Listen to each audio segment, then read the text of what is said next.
আর মুখ্যমন্ত্রী শুভেন্দু অধিকারী 9 দফা নির্দেশিকা, তার মধ্যে স্বাস্থ্য এবং পরিবহন রয়েছে। আর কি কি নির্দেশিকায় কি বলা হলো জানবো। সরাসরি চলে যাব প্রতিনিধি সোমরাজের কাছে। সোমরাজ, দেখো, মুখ্যমন্ত্রী শুভেন্দু অধিকারীর নজরে স্বাস্থ্য, শিক্ষা এবং পরিবহন, আর তার সঙ্গে অবশ্যই রয়েছে তথ্য সংস্কৃতি বিভাগ।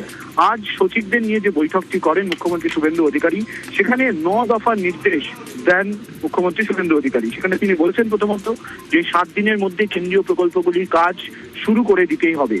পাশাপাশি তিনি এটাও নির্দেশ দিয়েছেন স্বাস্থ্য সচিবকে কলকাতার সব সরকারি হাসপাতালগুলিতে নজরদারি করতে হবে, সারপ্রাইজ ভিজিট শুরু করতে হবে। বিধায়করাও যাবেন সারপ্রাইজ ভিজিটে, তিনি নিজেও যাবেন সারপ্রাইজ ভিজিটে, এমনটাও আজকে বৈঠকে বলেছেন বলে সূত্র মারফত খবর। তৃতীয়ত বলা হয়েছে টলিপাড়ার সব সমস্যা মেটাতে হবে, আলোচনার ভিত্তিতে মেটাতে হবে। এর জন্য তিনি নির্দিষ্ট কয়েকজন বিধায়ককে দায়িত্ব দিয়েছেন। তথ্য সংস্কৃতি দপ্তরের সচিবকেও এই দিনে প্রয়োজনীয় নির্দেশ দেওয়া হয়েছে। চতুর্থত জনস্বাস্থ্য ও কারিগরি দপ্তরের টেন্ডার নিয়ম মেনে করতে হবে।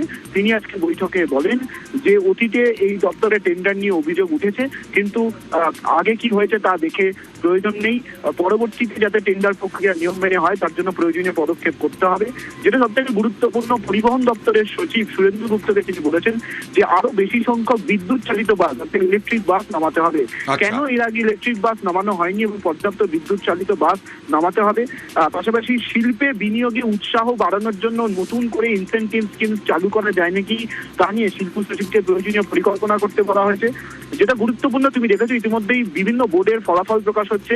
মুখ্যমন্ত্রী শুভেন্দু অধিকারী আর শিক্ষা সচিবকে বলেছেন যে অনলাইনে ভর্তি প্রক্রিয়া দ্রুত শুরু করতে হবে এবং পোর্টালের মাধ্যমেই ভর্তি প্রক্রিয়া করতে হবে, তেমনটাই নির্দেশ শিক্ষা সচিবকে দিয়েছেন। পাশাপাশি আজকের বৈঠকে কয়েকজন বিধায়ককে দায়িত্ব দেওয়া হয়েছে যে যারা অধ্যাপক, যারা বিধায়ক হয়েছেন বিজেপির, তাদের জন্য কয়েকজনকে দায়িত্ব দেওয়া হয়েছে যাতে তারা শিক্ষা দপ্তরে গিয়ে তাদের যে পরিকল্পনা রয়েছে সেই পরিকল্পনা নিয়ে শিক্ষা দপ্তরের আধিকারিকদের সঙ্গে বৈঠকে বসেন। এছাড়াও বলা হয়েছে যে বিএসএফ কে জমি দ্রুত দিতে হবে। তুমি জানো 45 দিনের টার্গেট ইতিমধ্যেই দিয়েছিলেন মুখ্যমন্ত্রী শুভেন্দু অধিকারী। আজকেও ভূমি ও ভূমি রাজস্ব দপ্তরকে উদ্দেশ্য করে তিনি বলেন যে বিএসএফ কে জমি দ্রুত দিতে হবে, কোনো রকম টালবাহানা করা যাবে না। অবশ্যই আজকে বৈঠক চলাকালীন গরমের ছুটি বাড়ানোর সিদ্ধান্তের কথাও শিক্ষা সচিবকে জানানো হয়। ফলত মোট 9 দফা। ধন্যবাদ সোমরাজ।